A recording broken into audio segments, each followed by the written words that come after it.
Go for liftoff in T-minus 30. Stand by for further instructions, Minnesota Black Robe Regiment. Secondary guidance systems engaged. Minnesota Black Robe Regiment, it will be on my mark.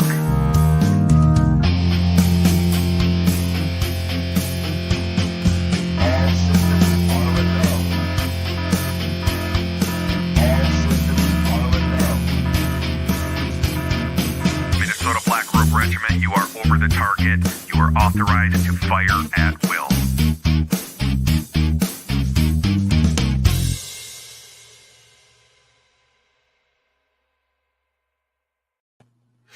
Hey, thanks for stopping by Minnesota Black Robe Regiment. As always, if you are not yet subscribed, please make sure that you do. And if you are subscribed, check out the bell icon down below.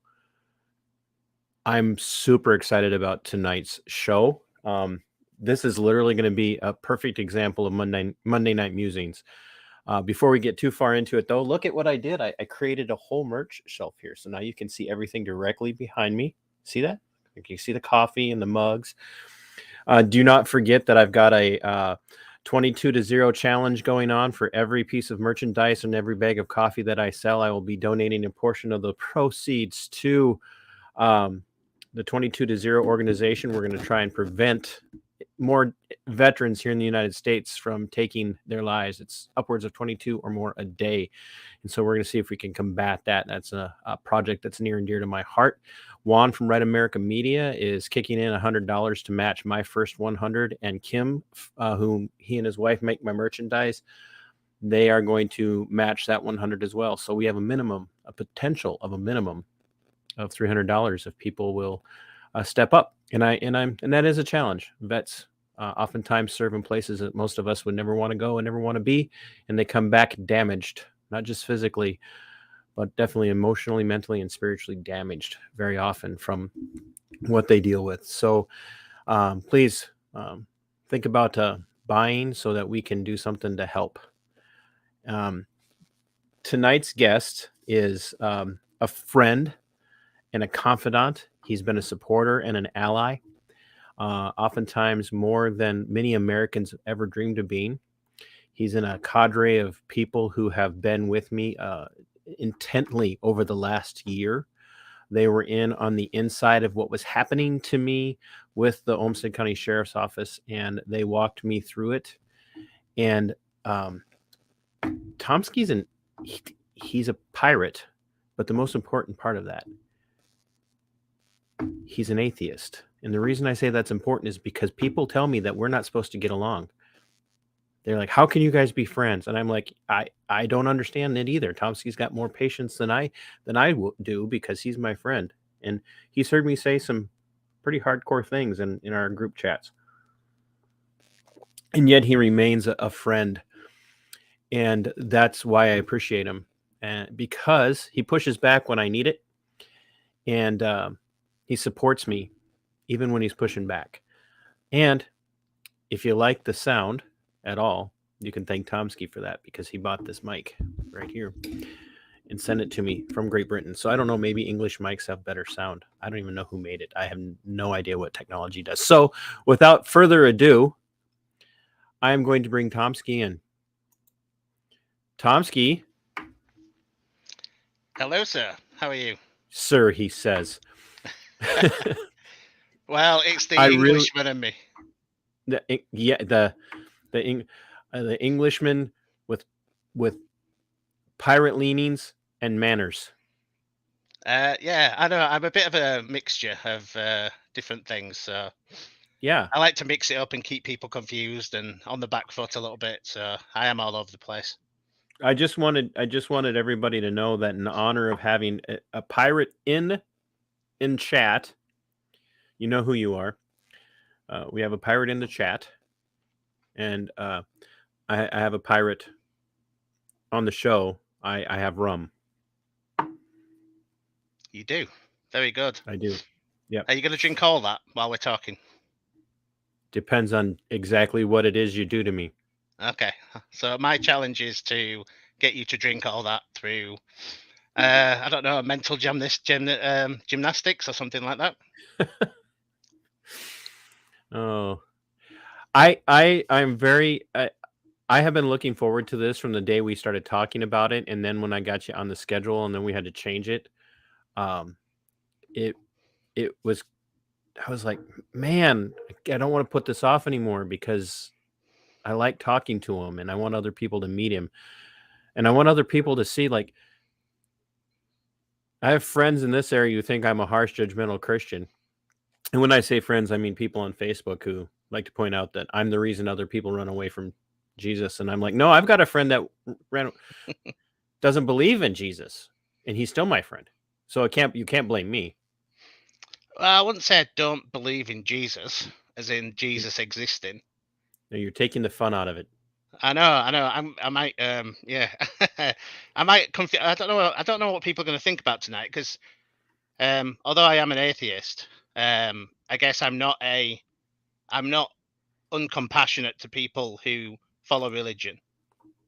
I went through my militant atheist stage when I was younger, and I think as you get a little bit older, I think if you are a militant atheist at an old age, you haven't learnt wisdom throughout your life, or you haven't learnt empathy for other people's beliefs along Right. the way. So that's my kind of take on it. So I'm not saying that I don't believe that Jesus didn't exist, or other religious figures didn't exist. I'm just not entirely. I just don't. I just believe in one less God than you, to quote Ricky Gervais. I love that quote. I like what you said when I was chatting with my friend Kevin last Monday about you immorally decide to not murder people morally. Well, yeah. I mean, You- I suppose. So, I just don't see. Although, I mean, we could go down the whole rabbit hole of things that happen in societies when religion gets taken out of it, and the murderous rampages that people go on. I don't think that a lot of people want to murder other people. Now, obviously, it depends on your value framework and your beliefs. That for some people, belief systems, but I think there is I think people don't want to, generally in modern day society, don't want to harm other people. So, yeah, whether you want to call that built around a religious framework, I would call it based around from my point of view, a Western, English or British framework of not wanting to harm others, all that kind of stuff. But anyway, we can get into that. I don't want to go. I don't want to speak too much because I want you to think about the questions you want to ask me, if that makes sense. You've watched enough of me to know that most of this is conversation, and I ask my questions kind of in the middle of whatever it is you're saying. I think a lot of what you said in that comment last week stems from and just now stems from the reality that a lot of Christians, and I would like to castigate them for this and chastise them for this, is I run into people all the time. Oh, atheists can't be moral. And that's where, you had made the comment about, yes, I immorally choose not to murder people morally. Because and oh boy, you know how I feel about this. So for my Christian friends that are watching or tuning in, you can go ahead and moide me for it later on. The vast majority of Christians in the West are intellectually lazy. They're ill prepared to interact with someone who has a different worldview, and everybody has a worldview, who have a different worldview than them, and they do not grasp the ability for someone to arrive at a worldview that may even be close to theirs when it comes to a set of morality without having to immediately foist something external onto that. And I think it lends credence to the idea that many atheists have, is that, oh wait, so you're telling me the only reason you don't murder people is because you're a Christian? Because if you weren't Christian, you'd be out there murdering people? I think that's a fair retort, and it's a little bit of whataboutism, but it's a fair retort. And Yeah, most yeah. Christians don't know how to respond to that. Yeah, I think. So Sorry, carry on. Finish your thought. no, I was done. You go ahead. So I think there's two. Yeah, there's a couple of things there. Really, it's. I think there is. Again, I don't want to. I'm not. Although I'm going to make generalities tonight, I'm not classifying people in huge groups. Everyone's individuals. They get to make their own decisions. They get to interpret faith and belief systems in the way they want to. I think that the people who are religious and wise have actually thought about what's written in the books that they follow and believe, if that makes sense, as in the fact that they understand the framework and the values that are within the religion, and they're not just blindly following it. And I think those are the people who end up becoming like almost the wisest people who are religious. And I feel it's the same thing with atheists as well. It's very easy for an atheist to look at religion, and I used to do this myself. So I'll throw myself in the category of how I used to be before I really started thinking about things. It's very easy to look at religion and just view the bad if you don't agree with it. It's very easy to look at any religion and just say, well, I don't like, oh, look, there have been holy wars in the past, so all religion is terrible and we need to get rid of it, and that is an opinion of a lot of militant atheists. I call them Right. militant, although a lot of them, when I say militant, I don't mean they're out on the streets, trying to kill religious people or anything like that. I mean, they are so close-minded, and I will say atheists can be very close-minded to belief systems and to structures of belief that are outside their own framework as well. So I do think that I think there are some religious people that are close-minded, and there are some atheists that are close-minded. And I suppose the way I look at things is I used to close my mind off to things, and I used to say, I don't agree with religion, I don't see the point in this, I don't see the point in that. Whereas over time, looking back and reflecting a little bit more about what values come from different religions, it's not all bad. And I mean, we can get onto why I think. I don't. Yeah. No, go ahead. Well, Say I it. was gonna say. So I know we've had this discussion before, so I feel like we're going over old ground. But So obviously, we there are haven't people had in the this chat who- discussion for my audience. Exactly. Yeah. Yeah. So I suppose my viewpoint is, there are obviously reasons why religions persist over time. So if I look at this from a logical atheist viewpoint, and that's how I do look at things, although I do have empathy for other people who believe in different belief structures. There is a reason why certain religions die out or collapse, and there is a reason why certain religions don't. And I think that a lot of what is written in books like the Bible is actual wisdom that helps a society survive, in a sense. I'm not saying that you have to be religious to understand, but there is a lot of wisdom in the Bible. And I'll just use the Bible because obviously that's your main framework of how your belief system and how you look at the world. So I do think that the Bible could be a collection of stories on how to live your life in a positive way. Things, warnings on on what not to do to other people or to other things. I think it can be a way that structures society in a sense, in a way that it doesn't collapse on itself. And I think that is one of the main benefits of religion. Now, I can fully read parts of the Bible and agree with huge chunks of it. There are parts of it that, I potentially don't believe in. Most of that is when it gets a little bit when it drifts away from kind of common, how can I phrase this?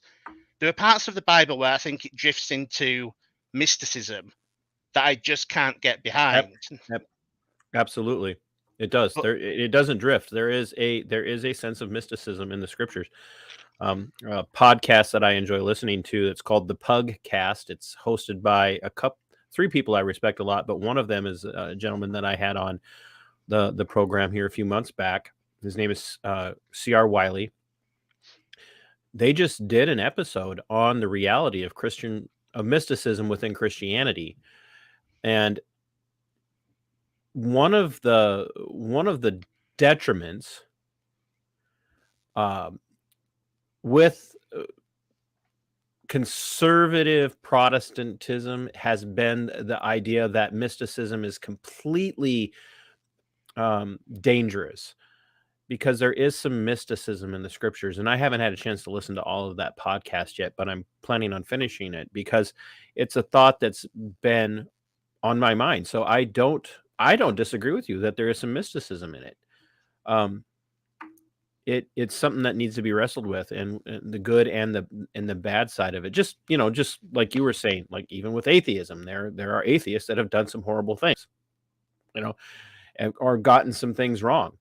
So I think that's a fair critique. It's where you go with your mysticism and what you do with the mysticism and how much it controls you, because we see that in the oh boy, it is ice out season in Minnesota. And for those of you who do not know what ice out means, we like to take little houses and put them on lakes and go fishing on lakes in the most frigid times of the year. And ice out season is that time of year when you had better get your ice house, your fishing house, off the lake, because it's going to fall straight to the bottom of the lake, and then you got to pay fines. And so I'm going to be treading on some ice during thin ice during ice out season here. There is a particular brand of Christianity, especially here in the United States, that is ultra charismatic. And for those of you that are not in the know, that doesn't mean they're really easy to get along with and are good at being friends with people. It's an embrace of what's referred to as the charismata in the scriptures. The speaking in tongues, the laying on of hands, the healing, and all of that. They're ultra mystic. Everything is spiritual all the time. And there's a group that I like to listen to, and in one of they're a Christian rap hip hop group, and they take on this ultra mysticism and point out that sometimes when the wind blows and a leaf flies by you, it's just the wind blowing and a leaf flying by you. And this brand of mysticism sees everything as a sign from God. Everything is, oh goodness, God is communicating to me in this. And the cat walked by on the third Sunday of the month at 2 p.m. I have to go and now find something about cats and 2 p.m. in the Bible. And I'm going to make my decisions based off of that. So, Tomski, I think it's a fair critique. And that's what I've always appreciated about you. I mean, other than in our chat group, you like to come in and just, like rabble rouse and then leave me holding the bag as being me. No, you never do that. A friend here, you'll recognize her, says, I steer away from religion. That is man-made. I appreciate your thought on that, but the scriptures in James chapter 2 say that this is good and pure religion, and then goes on to give an apt description of that. So religion is not man-made. Religion is good when it's practiced well according to the scriptures. Now, are there bad religions? Absolutely. And they're actually a really good post-punk band from the mid-'80s. So, Tomski, we met through a chat group that will heretofore now forever go unnamed due to things that have upset many of us. And strangely enough, we began to communicate and got along really well, and then that led to an expanding of that friendship. How did that happen? How do we? What is the impetus for us being able to get along when so many people out there today, I mean, even Christians right now, are at each other's throats? What is it that allows us to be able to get along? Because as I told Kevin, and you listened in last week, I sometimes prefer talking to atheists over other Christians. Oh, you prefer, did you say? Yeah, Did you say? very often I prefer it, especially like when I'm doing street ministry. Uh, I almost prefer it because they tend to be the ones that are willing to talk and engage. Um, well, I mean, I can talk from personal experience. I think, um, honestly, I think generally we've got more in common than we don't from a values perspective, from a way how we look at the world. You could argue politically as well, though. You know, obviously I live in England, so we don't have the same political parties, and I'm not talking about politics in that sense. I'm talking about things Right. like self governance and distrust of government organisations and that kind of thing, and not liking big government. I guess is the way I'd put it. I mean, over in the UK, for example, I know obviously we had the Brexit thing that happened back in 2016, 17. I can't remember what year the vote was. And one of the main reasons I couldn't quite put my finger on it until I started thinking about it, but I didn't like the EU. I didn't like the fact there was all this control in a foreign power that could, push rules over. And I think it's a similar thing with you and other people who we spoke to in the group about not liking this big government control over things. I mean, you've just got to look at what's gone on over the last 2 years with all the coup stuff and all that stuff. So it's you can see what happens when governments go. So I think that's one thing we have in common. We can always fall back on that if we want to talk about things. I mean, obviously, religion isn't really a big part of my life, but I do feel like a lot of American values and a lot of English values overlap. There is this thing, it's a very strong thing in the. I think it's over any part of the. Let's call it ex-empire, if I'm going to be very British, and but it's these things about values about people owning their own property. A man's house is his castle, or however that saying goes. But it's the same in other countries as well. Around the world. Like it's not just England. There's America. There are countries like Canada, New Zealand, Australia. We've got very similar kind of fundamentally like kind of political belief systems outside of religion. And I think there's a lot of common ground there. Right. I was always well, I made the rather cheeky joke the other day that I've been trying to figure out a way to ship my Minnesota Black Robe Regiment Muhlenberg roast coffee to you in Great Britain without it breaking the bank for either one of us. Yeah. And the irony of having a loyal subject of the crown drinking coffee named after a group of people that preached against resistance to the crown, and you had made the comment, what makes you think I'm loyal? Well, what makes you think I am? I mean, I'm no fan. I'm no fan of a queen. I mean, to be honest, that's another form of big government in my view. Although the powers of the crown are, massively diminished in modern Britain. They still live better than everybody else. Well, it's more of a symbolism thing now, and people don't really. I mean, there's a lot of people who like the idea of having this symbolistic crown that reaches back to days of empire and all that kind of stuff. But being completely honest, if I'd have been in America at the time of the revolution, I'd have probably been on the side of the revolutionaries. So, just the way I look at things, I would have been the people fighting against the crown. So I don't really. What happened? I thought you haven't kicked me out. You just no, I didn't kick. I did not kick you out. I don't know what happened there. I think you just changed the view. There we go. There you go. So I think I would have actually been on the side of the revolution. But I think that's it. That is instilled in me as a person as well to fight back against authority. And I mean, what was the original? Was it a 5% tax that pushed people over the edge? Or oh gosh, I can't even remember the exact percentage. But I mean, it was a minuscule amount of tax. And then I think it was the last straw, wasn't it? No, I think there were a lot of other things. There were, but what it came down to was it was this ideal that here we sit, literally, weeks journey at the time. I mean, now I could go get on a plane in Minneapolis and be over there at your place before you got out of bed tomorrow morning. Well, okay, that's a bit of an exaggeration, but now that the Concorde is grounded forever, Yeah.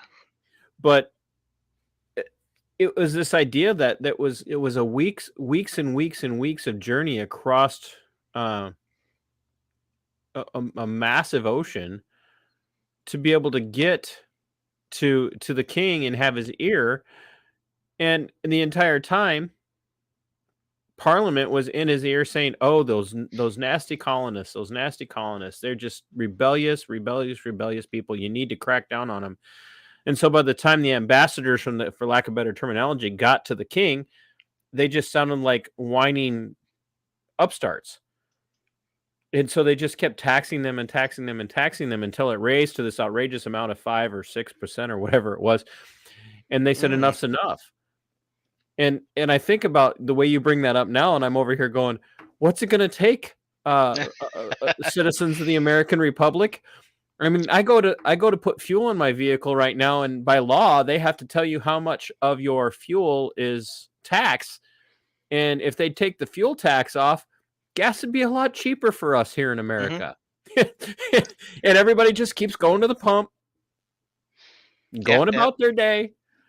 So which is why I think you and I can get along. We're so, hours, time zones removed. You're sitting up. It's almost 1:30 a.m. for you, and you're sitting here having a conversation with an old guy from the upper Midwest that, like, you shouldn't even be able to have this conversation, and yet we have more in common oftentimes than I do with my neighbor.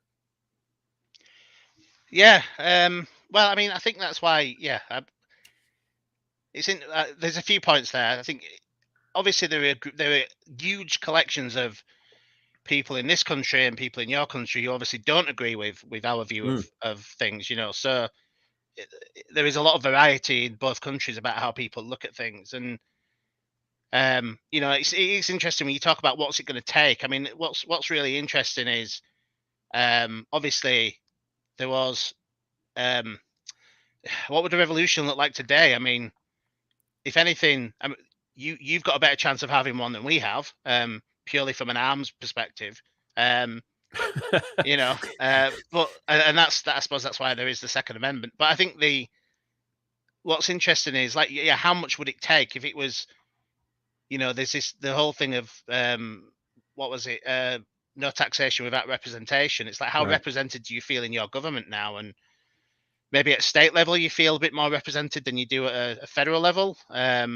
Obviously taxes are through the roof, and there's all this talk about taxing the rich. I mean, people who say that don't understand the progressive tax system. The rich do get taxed a lot more than poor people do, and middle class, but then they get you in other ways with actual goods that you need to purchase to live and survive, and that's a hidden tax on the side of the actual federal tax, and, well, depending on where you live, state tax. And over in the UK, I mean, if you think of, like, England is really, it's like a small state when you look at the size of America. It is, isn't it? It's so we don't have really. I mean, we've got council tax, which is like local council tax, and then we have kind of income tax, which is like your federal tax type thing. So, Tomski, we have you guys beat on so many levels. We have city taxation, we have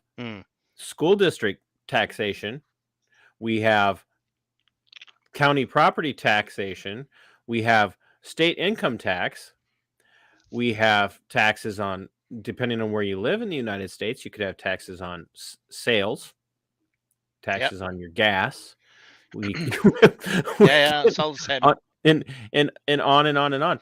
And I talk to people who are like, oh, well, taxes aren't all that bad. Look at all the free healthcare in Great Britain, and look at the free healthcare in Canada. And as you know, I recently had the dissonant doc on from Canada, who said, sure, I'm guaranteed a paycheck, I'm guaranteed to get paid, but I get to tell, and I'm paraphrasing, I basically can tell people, yeah, great, you've got this, but it's going to be months, maybe years before you can get treatment.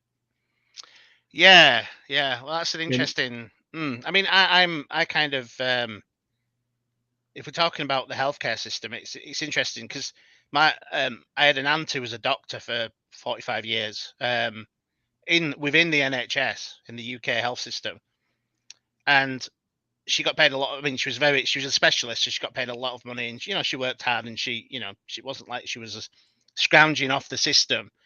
But there are a lot of people who do scrounge off the system. I know there is a friend of my father's who was on the board of directors at an NHS trust, which is like a regional trust, a regional part of the NHS, and the amount of waste within any kind of socialist system which is what the NHS is.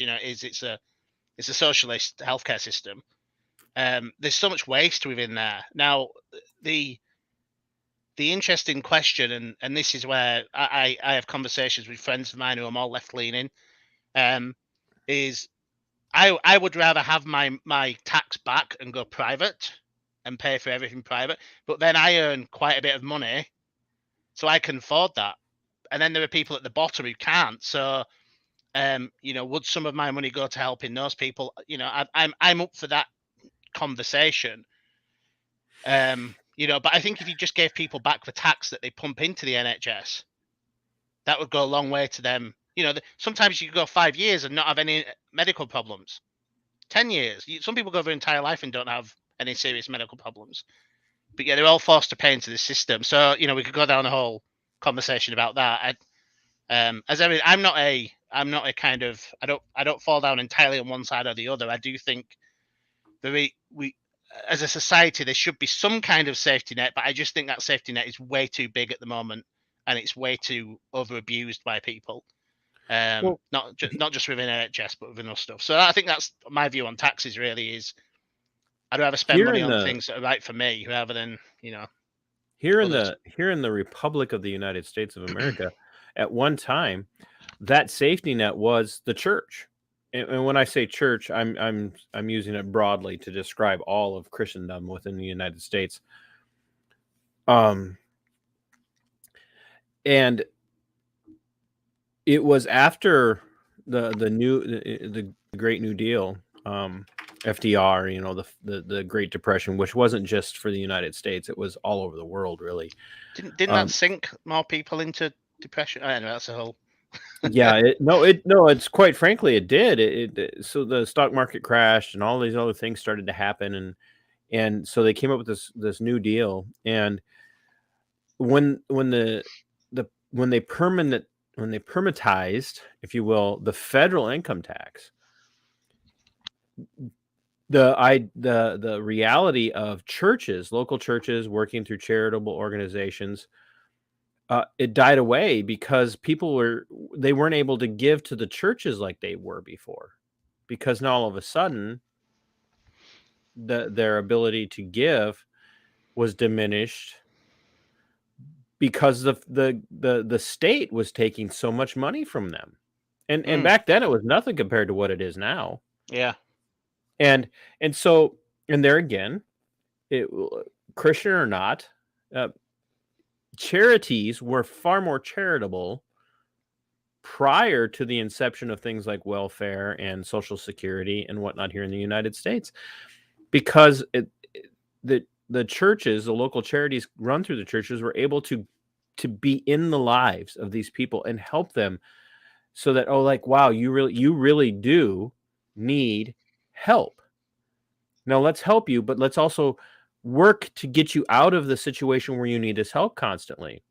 I was just listening to our friend Josh. I'm several episodes behind, and he was talking about this from some episodes a few weeks ago on Disaffected. And he works in a nonprofit world, and people come to them thinking that they're a charitable handout. And he says, we're not here to give you money. We're here to help you figure out how to make changes for free so that you can live differently. And people don't want to hear that anymore because they've become so dependent on the system. And I think that's something that you guys deal with there in Great Britain. And it's something we deal with here. We see it happening we all kind of had this loving friendship with the Canadian people. They're the stepchild for for Great Britain and the annoying little brother to the north for the United States. Um, but we see this problem over and over and over again. The United States, we can go back and talk about the wrongs that were done to the native population and whatnot.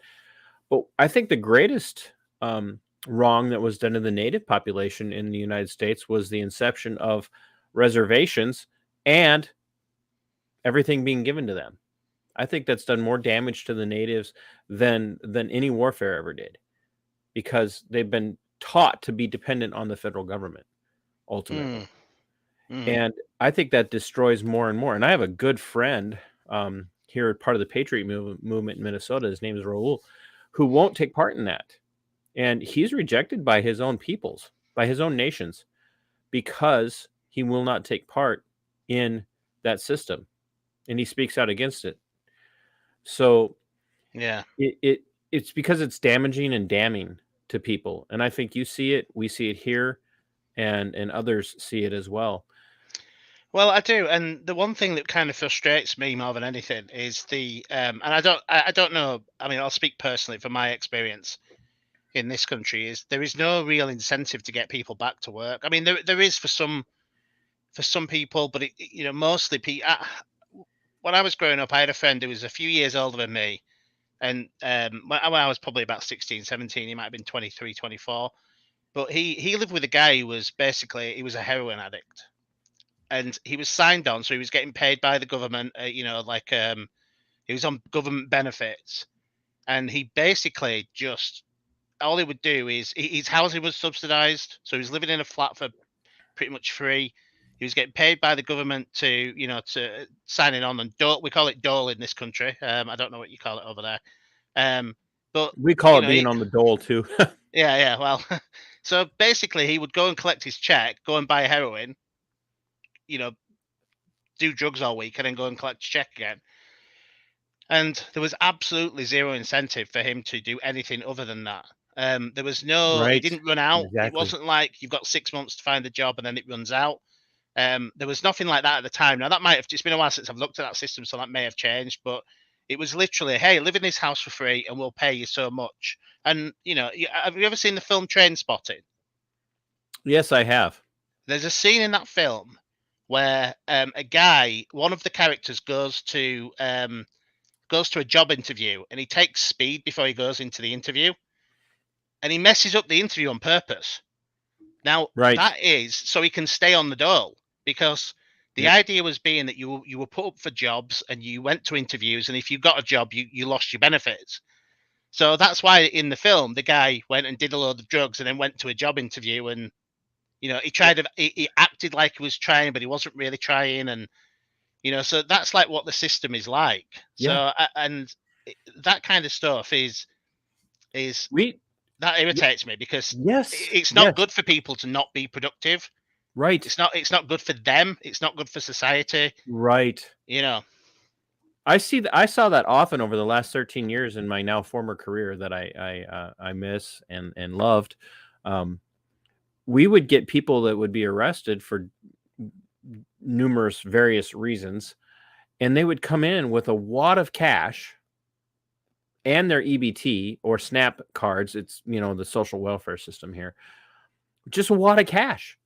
But because they didn't have a job, they were able to sell drugs and use drugs, and none of that money counted against it.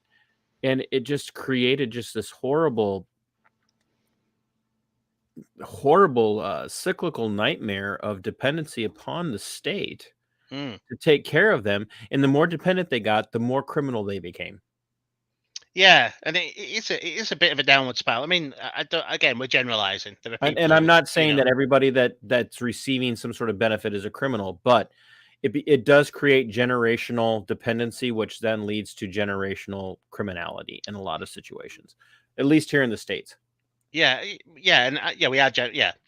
I think, and there are some people who don't want to be in that situation, and some people who maybe can't find a job, and there are people who genuinely can't find work, and that's why I say there has to be some kind of safety net. But at the moment, it's far too big.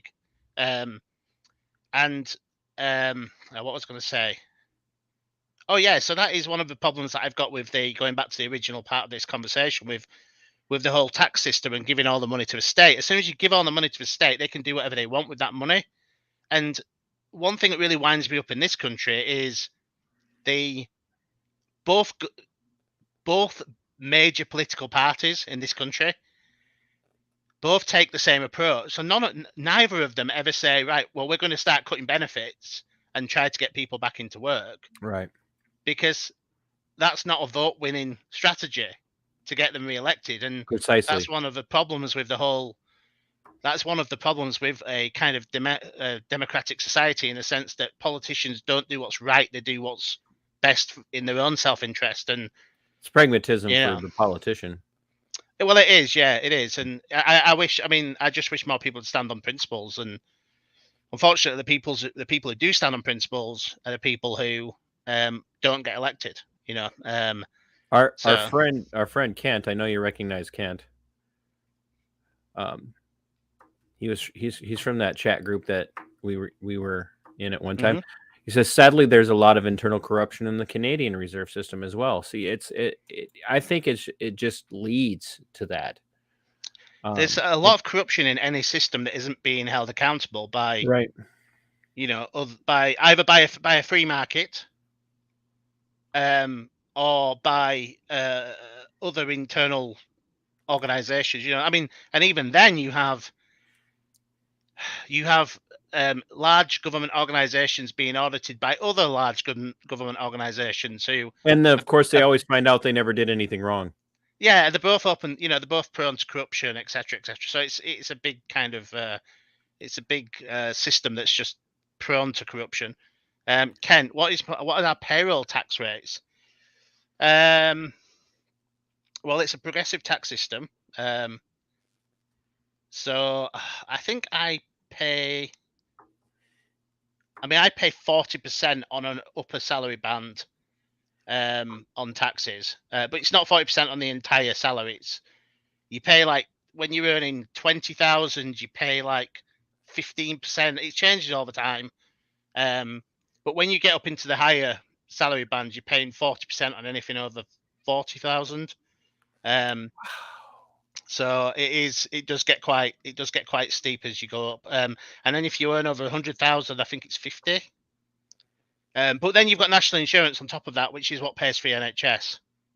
So, you know, there's and then you've got local taxes as well. So I Which couldn't is say why- overall, Kent. Which is why I love it when people go, "Oh, they have free healthcare in Canada." I'm like, or in Great Britain. No, they don't. Well, it's only free if you're not working, and Right. Which incentivizes not working, right? Oh, to some degree, yeah. our mutual friend, I'm sure you'll recognize the knit effery. I won't say it because I'll end up getting myself if we haven't gotten demonetized so far. Yeah, Knit effery keeps making pirate jokes in here. So I know. I've seen. you've been seeing, yeah. Well, you can bring the chat up in StreamYard, so I've been watching. Yeah, it that's scroll. that's right. Yeah. I forgot that you could see that.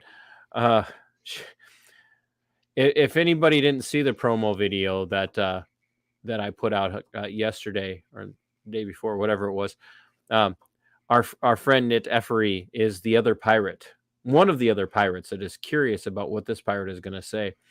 And she doubts the size of his hook. So that's something we'll have to settle in private. I don't like talking about other pirates' hooks. I find it distasteful. Yeah, I would prefer not to talk about anybody else's hook at this point. Just so you know, Kent is going to be coming on here on the show here pretty soon. May 16th, actually. I have him down. He's going to be coming on to talk about his experience with Canadian tyranny. I had the Dissident Docs on, and they talked about it from a different perspective, but I thought that Kent would be able to give us more of a every man's perspective of what it was like to live through that and to continue to live through that, because quite frankly, Canada is still in the midst of it. The United States is still dealing with a lot of this stuff too. A lot of states in this republic have not given up their full executive orders and their emergency orders. But Canada has been under it from at a federal level for 2 years now, and it has been incredibly damaging to them. And they have a lot of control over the people up there. There are people who have had thousands and thousands and thousands of their dollars seized by the government with no hope of getting it back for nothing more than being part of a protest, a peaceful protest. It's just absolutely insane. Justin Trudeau is a You mean Castro? yeah, he is a stain on politics in the entire world. I mean, it was interesting. Did you see that video of him when he went to the? Now imagine this: the leftist-leaning EU.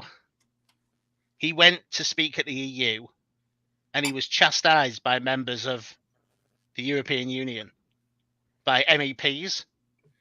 Now, if you can imagine that, it was a brilliant video. There was like a 5-minute video. I think. They went Viva off on him Frey. for being over aggressive, didn't they?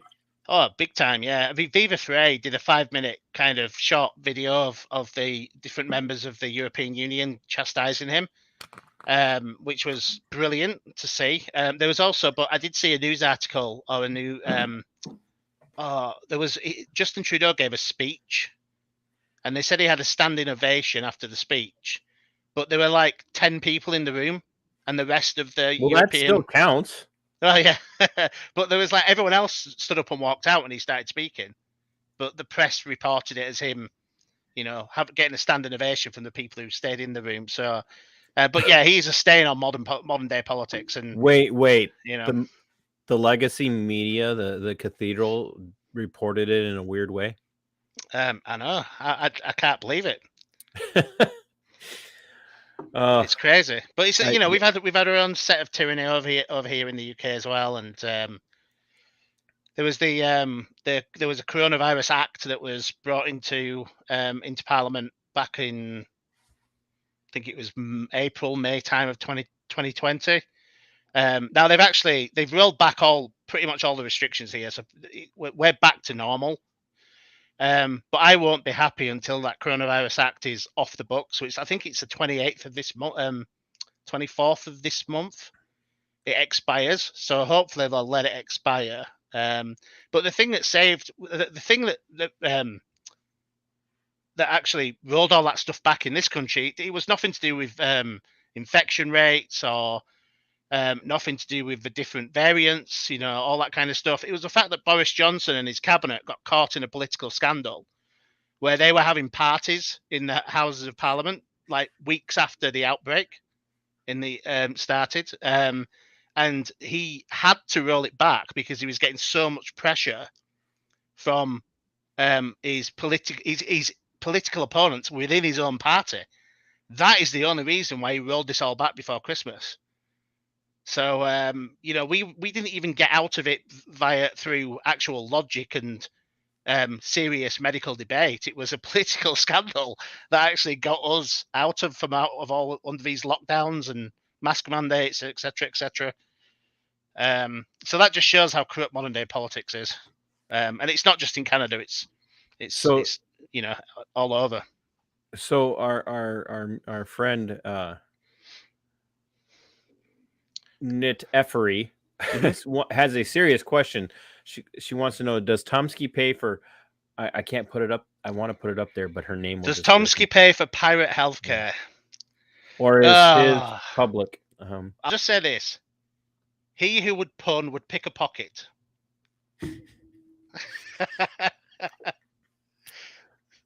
So you can take that one.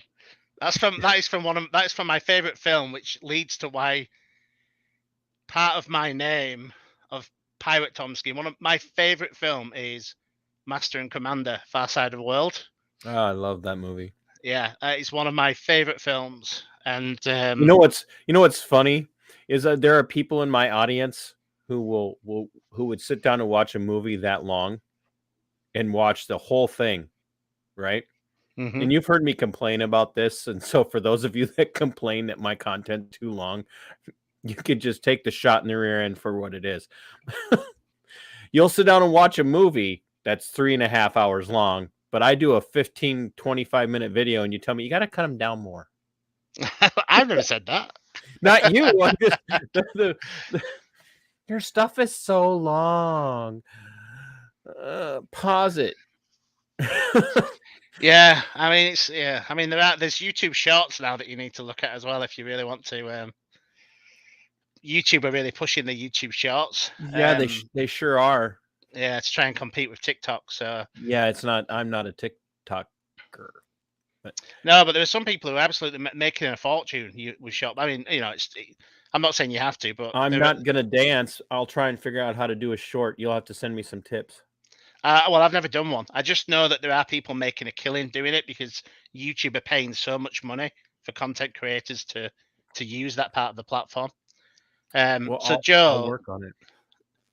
So anyway, Nick Every says the healthcare costs $675 a month. Okay, I mean, yeah, I'm guessing that's meant to be private. Yeah, for the private pirate insurance.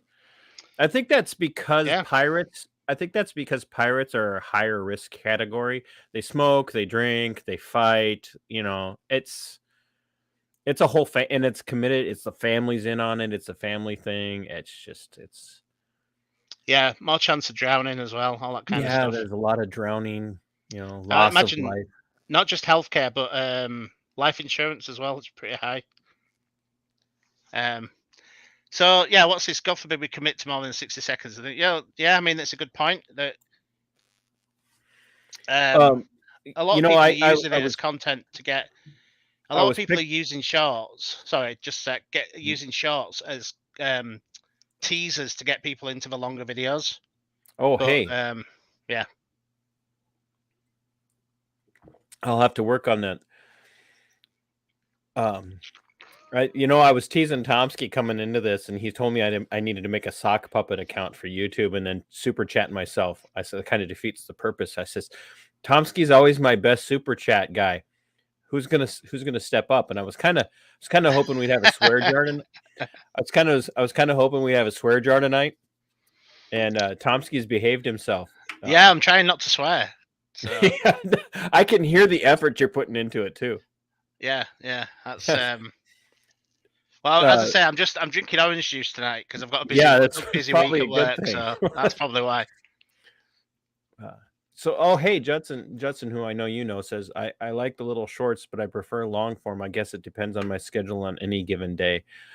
Yeah, exactly. Mm-hmm. Yeah, and just so you guys know, Tomski's not going to be able to be with us for much longer because it's almost 2 a.m. for him now, and he has a important meeting tomorrow. So we're not going to keep him for too much longer. But after Tomski's gone, if anybody's interested, I'm going to open it up to questions for me. If there's anything that's just pressing that you really want to ask or talk about, and I might even be able to let somebody come on video and ask their question if they'd like. So, well, has anybody got any questions for me? Yeah, I was just going to say, does anybody want to ask Tomski anything, and besides me, because I have a couple of more things I do want to ask. And of course, everybody's typing, so it won't pop up right away. Tomski, it's probably self-serving, and I don't mean it to be, but early on in our friendship, oh, that's so sweet. Thank you. That's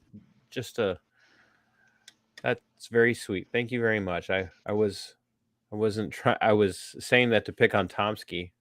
He's my largest source of revenue. I mean, I could super chat while I'm on the stream. No, don't. That would be, and ask yourself a question. Yeah, I could go all meta. I could go live streaming meta. Yeah. I love this guy. You should bring him on more often. Yeah, right. Ladies and gentlemen, you have now come to the portion of the show where we announce that Tomski is taking over the channel. No, early on in our burgeoning friendship, you had made a few statements about what had attracted you to my content. And I never understood it. And because you know how I feel about myself. You've heard me talk about it. Um, as an Englishman, and I had a friend at work today said, "What on earth gets an Englishman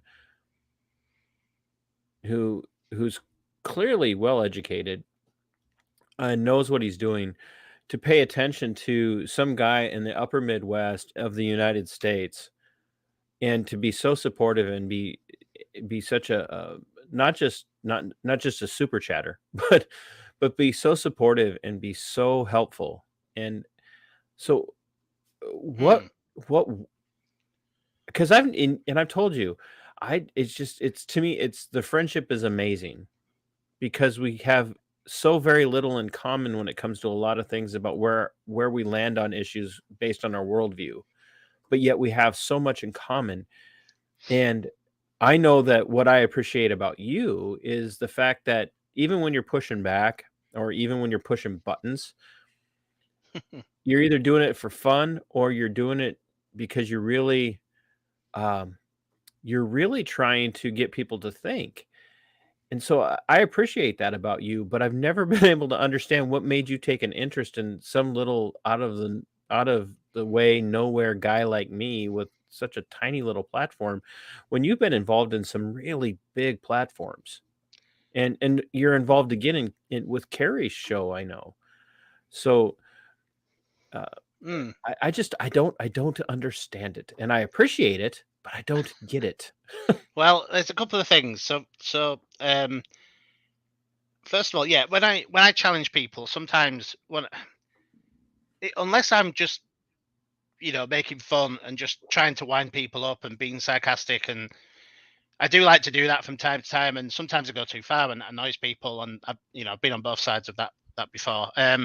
Me too. But I'm trying to make a lot of the time what I want people to do is to think about the argument for both sides, and it's difficult to do that with yourself.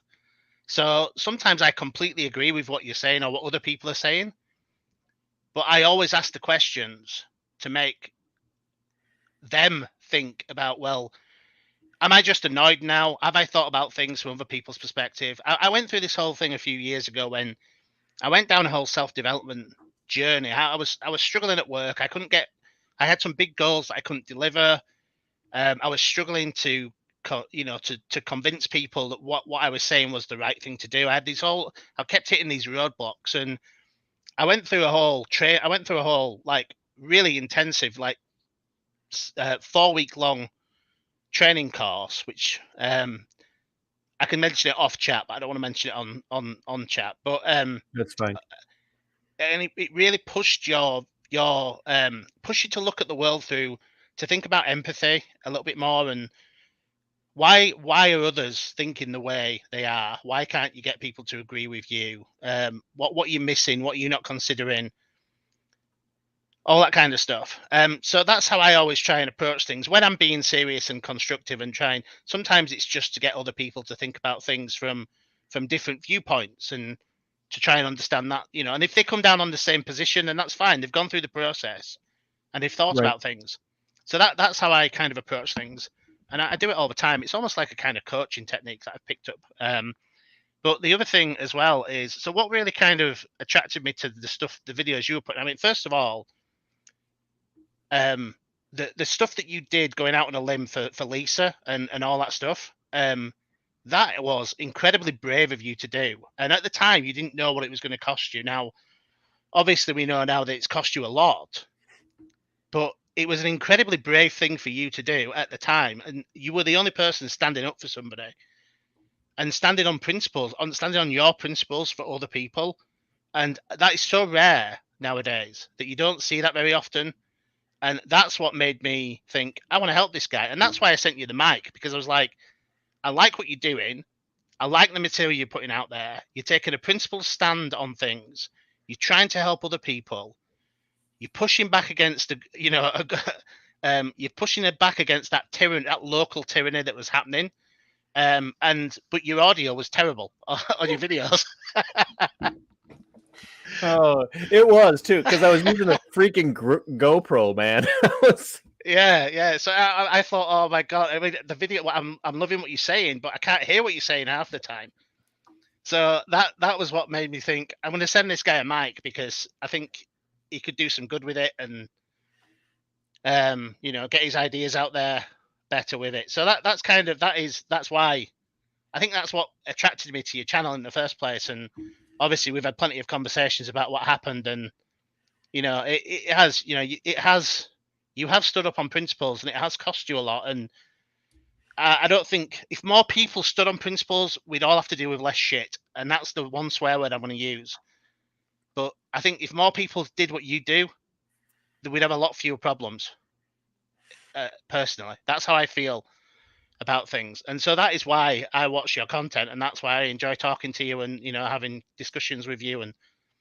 And so yeah, that's the reason why. I think you sell yourself far too short as well. I wasn't looking for, as you can see, I knew you were going to do this to me. It's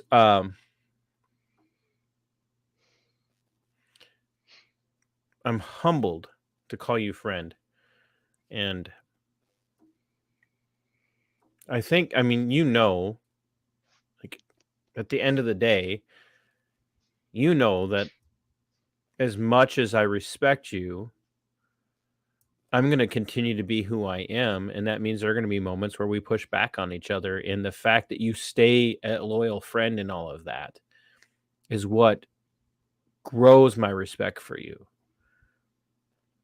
And that's what has been so, I think, powerful in our friendship is that, because quite frankly, when I run into disagreements with fellow Christians, what I run into, and more often than not, is they want to cut me off. I just had a fella who's just professing to be a Christian, has just been coming at me when I point out things like the hypocrisy of the Fox News conservatives who claim to be Christian, and now they bring on Jenner, and they're all on board. Like, oh, I'm so glad that Jenner's on board with Fox News. And I point out, like, 2 weeks ago, you were all out there screaming and hollering about the trans agenda. And now we bring on a trans person, and you're hollering about how wonderful it is that Fox News is platforming this person. And this guy came out and just lambasted me for being a hypocrite and being judgmental. And then I pointed out that, aren't you judging me for? Yeah, well, everybody's judgmental. Aren't you doing the exact same thing to me? And this guy professes to be a Christian. Well, it's interesting. Yeah. Sorry, carry on. No, and so what I see is that we can have this disagreement, and I can look at you and say, Tomski, I want nothing more for you. And you know this. I want nothing more for you than to agree with me about Christ and to repent and believe the gospel and be saved. And you don't take that personally in the sense of being angry at me. No. And that's what I think has endeared you to me, is that we can have these open conversations and be frank about it, and walk away, be friends, and not in the biblical sense, but in the allied response to everything that's going on in our world today, be brothers, so to speak, in arms to fight against what we all see as a rising tyranny.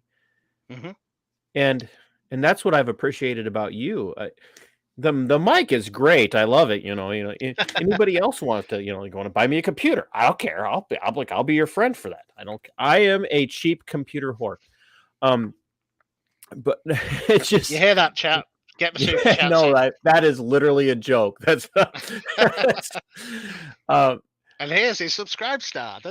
Yeah. And by the way, I'm opening up memberships. No, I literally, I haven't remained your friend because of what you've done for me. I have remained your friend because you have Hmm.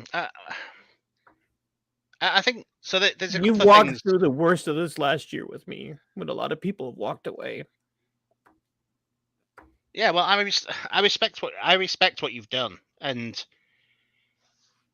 the fact it's cost you as much as it has is it's heartbreaking that it has, and it shouldn't have. In a just world, it wouldn't have cost you what it cost you. Unfortunately, we don't live in a just world to some degree. We can always do better, and No, we don't.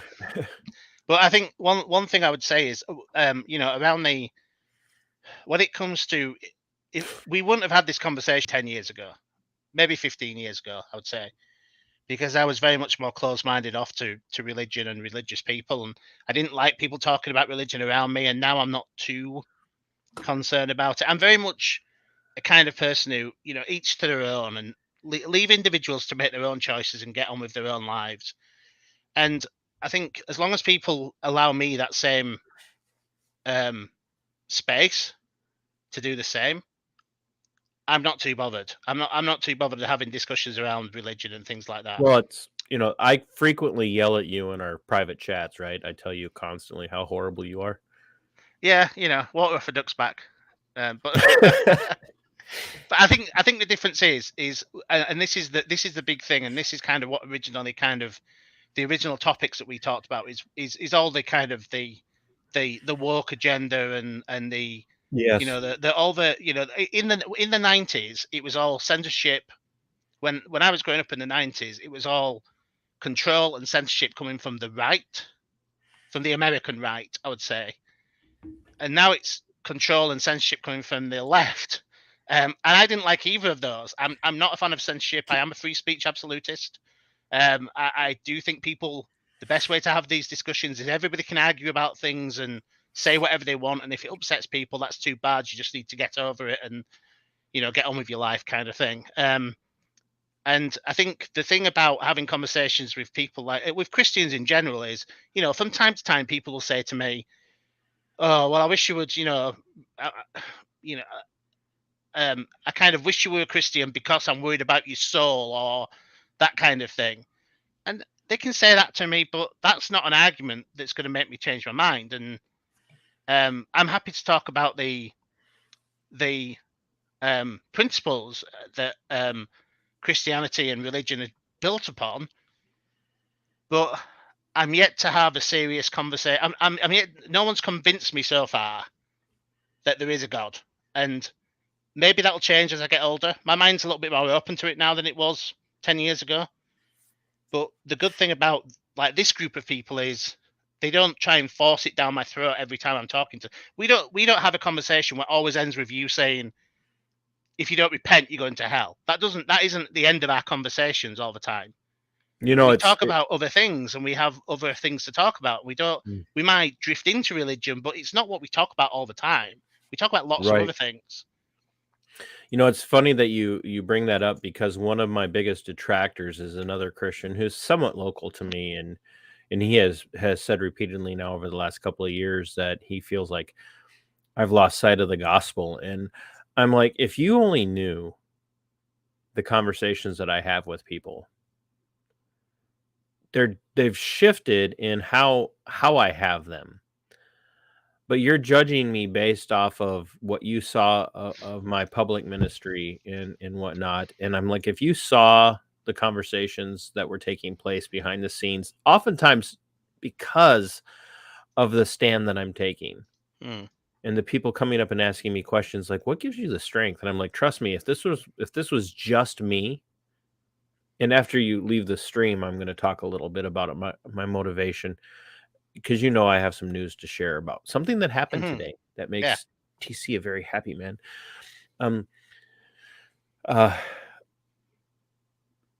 Just because I'm not doing it exactly the way everybody else thought I was doing it before doesn't mean I'm not doing it at all.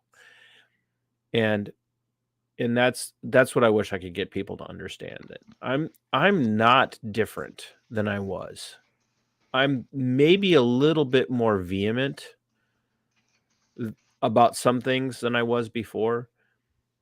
Mhm. And maybe a little bit harsher on some stuff, because what I've seen, that there are quite a few people who need some harsh rebukes on both the left and the right. Yeah, agreed.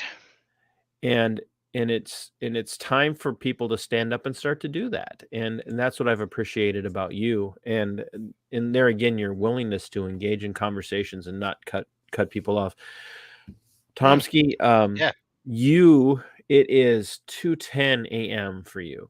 it is. Yeah. And and I and I've kept you 10 minutes longer than I intended. Do you have any parting thoughts or anything you'd like to say before I tell you to go to bed? Um, I suppose all I would say is, in general, just try and show a little bit of empathy for other people. Um, it's very easy to close your mind off to. It's very easy to just see the world from your point of view. Try and put yourself in the position of the person you're speaking to. And you see, that to me is what empathy is. Empathy isn't, I mean, there's sympathy as well, but empathy is, if you would have lived the exact same life as the person you're talking to, you'd probably think the same thing. So try and imagine that you'd have gone through the process they've gone through, rather than just saying, I'm right, they're wrong. So I would just say maybe stay open-minded and think about things from that viewpoint, especially if you're, vehemently disagreeing with somebody. I can understand why wokies are wokies. I get it. I understand it. I don't agree with it. Right. But I understand why some people are that way. I understand why communists are communists and think it's absolutely again, I think that there's a lack of education there, and they don't understand the horrors that their system would bring into play. I can understand the view of the world, Right. rather than just dismissing it as stupidity. That's not how I like to look at things. So that's all I would say is just try and look at the world from someone else's viewpoint before you close them off from discussion. So Right. that's been the best piece of advice that someone's given me in a long time, and I use it all the time. Even to the point where it can be quite disturbing. Like when you started the stream off with soldiers and veterans, and just trying to put yourself in their shoes. Somebody who is getting off a chopper in a war zone. What's going through their mind, and I even do it when I'm watching war films. Especially like things like Band of Brothers, which I absolutely love. I do kind of think, what the hell would I have done in that situation? Imagine stepping off that boat and having to go and do these things, and then play that in your mind for when people come back to the country, and you started off with the charity work that you're doing. I think if people were a little bit more empathetic and thought about things that way, we'd be in a lot better position, personally. So I think yeah. Kevin, who was on last Monday, who I think it would be great to sit down and have the two of you on and kind of a roundtable conversation sometime.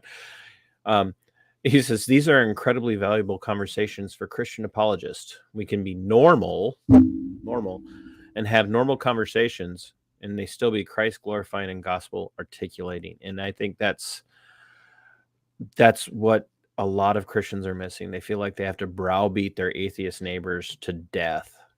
So To what's the definition of a Christian apologist? the term apologist comes from the Greek word apologia, which means to give a defense. And Okay, yeah. I am now officially a nerd. There you go. Tomski, I say this without any hesitation. I love you, man, and you know how much I respect and appreciate you. So you go get some sleep, man. Well, I'm English, so I'll have to say, well, I like you very much, man. I appreciate. Yes, I know. I appreciate you. Yeah. We don't do feelings in this country. Not really. Right. Yeah. You would think that Stoicism started in England. You're nothing more than glorified Greek Stoists. Very true. Yeah. Although the Romans did conquer us, so maybe we got some of that from Aurelius. Yeah, well, you know, Come through also that way. like I said in my Facebook invite to people to come watch this, my ancestors kicked the crap out of your ancestors numerous times. So, and I'm not Roman, Mm, so yeah. Well, I'm Scandinavian, which is yeah. which Well, I is even have. another reason why we shouldn't get along. Well, I'm half Scottish, so you didn't technically kick the crap out of the Scots, but I'll.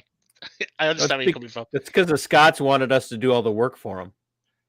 Very true. And the Scots probably came down. Well, they came down and helped you out, I think, as well. Tomsky, get out of here. Go get some sleep. I will All talk right. to you Well, tomorrow. thanks for having me on, man. Take care of yourself. Take care, bro. Bye. Bye, everybody. Oh, I genuinely love that man. He is a phenomenal thinker, and I wish there were more people within atheism uh, that were like him. I know some people were like hoping for like fireworks tonight, and I knew it wasn't going to happen. Tomsky is a dear friend, and like many of the people in the chat that are watching tonight, they're dear friends, and I appreciate them. If anybody has a question and they want to ask, please feel free to go ahead and ask. I'm not going to keep this going for too much longer. I haven't had dinner, so I came home and got cleaned up from my dirty, labor-intensive job, and said I'm going to go get ready for the chat. So that's what I'm doing. For those of you that don't know, one of the reasons that I fight is not because I enjoy it. I honestly, I don't. Oh, Tomsky got himself back on top. There we go. Thank you. Tomsky, go to bed or keep super chatting. One of the two. Go to bed, bro. Love you, man. I don't fight for me. I was talking to my friend Kevin, who had posted the comment earlier about a Christian apologist. I told him, like, it would have been a lot more comfortable for me 2 years ago to not start doing this. I honestly didn't expect that I would be where I am today. I didn't expect that I would have a decent following on YouTube. I never expected to be monetized. I have a friend here locally who gets mad at me when I use the terminology that YouTube uses, but that's what they use. So I didn't expect that I would be monetized. I didn't expect that I would be, in a situation where people would be watching live and doing super chats. I didn't expect to have developed the core group of friends that I have developed beyond the Christian friends that I had. And I have some people who are within Christianity that that I'm good friends with that are have some disparate views compared to me. And I don't fight for them alone. I fight for future generations. And two of the people in those future generations that I fight for are my granddaughter and my other granddaughter, who was just born today, who graced us with her presence, if you will. That's why I fight. I don't want to deliver to that upcoming generation a tyrannical, despotic dictatorship led by autocrats and oligarchies. I want my granddaughters and other future grandchildren, I want them to live in the republic that I knew, that despite all of its faults, despite all of the places where it screwed up and where it treated people atrociously, had it built into itself, because of the Constitution, the ability to rise above those mistakes, to rise above those sins, to rise above that wickedness and become what it had become. That's why I fight. If we continue in this direction, if we continue in this route that we're heading, we are going to go back to the same kind of oppression that led to the slavery that was part of the foundation of this country. I fight for my granddaughters. I fight for your grandchildren. I'm not fighting for myself. Like I'm 51. Ladies and gentlemen, I don't have long in this world. I just don't. I just don't have long left. And there are days where I pray, I'm like, Lord, just take me now. There are days where I just want to pick up and I just want to walk away. I want to go somewhere where no one knows me and no one knows who I am, no one knows anything about me, and I just want to walk away. I'm ready, but I'm not ready to give up. As much as I talk about it sometimes with some of you who are in the know.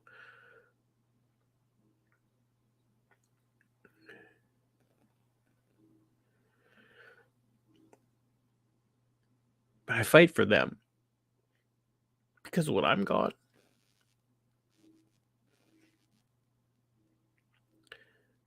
who's going to fight for them if it's gone already?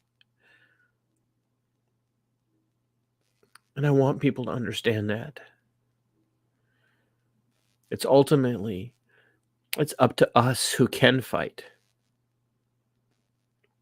to do the fighting. Because if we don't do the fighting, there's no hope. There's no hope at all. Thank you, Kent. I'm looking forward to having you on here in a few weeks. I hope I'm on the right side.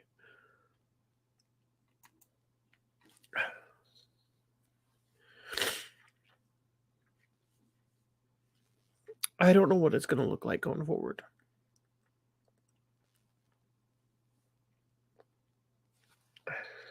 I know I'm struggling,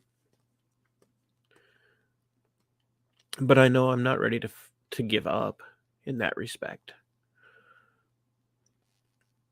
And I appreciate every one of you that tunes in. And if I ever say anything that makes you say, I need to rethink this, if I ever say anything that upsets you, that makes you think that you need to challenge me, I'll listen to you. And I will take in what you have to say. And I'll push back. And I'll platform you if you disagree with me. Tell me, does the left do that? Are you willing, are you seeing them willing to sit down and have that conversation with people they disagree with? Are there even people on the right that will not platform people that they disagree with? I'll platform people.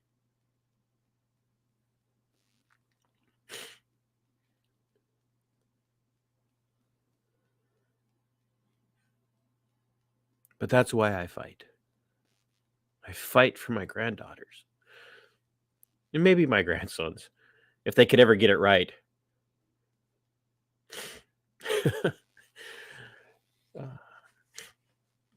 That's why I fight. So I'm not going to keep this going for much longer. Judson, thank you. You've been very faithful about tuning in, and I appreciate that. Justin says to maintain sanity, we must be connected to the past, present, and future. Absolutely. Absolutely, Judson. As the old saying goes, if those who forget history are doomed to repeat it. And I'm afraid that we have been so busy destroying history to try and eradicate the untenable and the uncomfortable realities of what history was. We have forgotten. And we are doomed to repeat. Amy. Oh, for Todd's Kleenex Fund. No, I think it's just more. It's just more guttural and real when you watch me just wipe the snot away. Um, for Todd's Kleenex Fund, love you, man. Keep going. Remember, we've read the end of the book. We win. We do. Yeah. I am not going to keep you guys much longer. You've all been very good to stay tuned. Please just do me a favor. Just share this around. So people can see that people who should have nothing in common are able to interact with civility and decency. And more than anything, honestly, please, for the 22-0 project, I want to make an impact with that. I want to be able to send them far more than $300. So if you guys could, if you know people who like coffee, some of you have tried it. It's right here. I'm not even going to grab it down because that's why I put this shelf up. If you like coffee, this is really good coffee. It's organic, it's fair trade, and I'm hooked on my own coffee. I'm like, I'm doing the one thing that a dealer is not supposed to do. I'm drinking my own product. If you're not a coffee person, I've got the low ball glasses. And I've got the nice little shot glass here, and I've got other mugs and stuff. So like just something. Yes, I'm going to get a little bit of it, but I'm also going to give a little bit of it to 22-0. So please be supportive of that drive to end suicides within the veteran community here in the United States, and share this around, and tune in next week. I've got a phenomenal conversation coming up with John Delarose. He is an artist and a writer who has been fighting back against cancel culture, and he's in a fight. He's in a fight. There's an individual who is working to deplatform him at every turn. He's lost Kickstarter. He's lost Indiegogo. He's lost the money for those things. He self-publishes, and then the people support him. They've taken that money from him. He's fighting. He's fighting. He's literally in a fight to save his livelihood. And we're going to be talking to him about that live next week. I've had him on once before in a recorded conversation, but next week is live. And I want you guys to hear this. Some of you may like him, some of you may not. But John is a fighter, and he stands on traditional American values. And he's part of that minority community that everybody loves to hate, just like I had with K-Dub the other day. So once again, please subscribe if you're not subscribed. If you are subscribed, hit the bell icon. If you've hit the bell icon, please share and like this video and comment, and make sure other people see it so that they can see we can have different socio-cultural perspectives, but still arrive at a place where we're allies in this fight against tyranny. And until next time, sic semper tyrannis. We are going for liftoff in T-30. Stand by for further instructions, Minnesota Black Robe Regiment. Secondary guidance systems engaged. Minnesota Black Robe Regiment, it will be on my mark.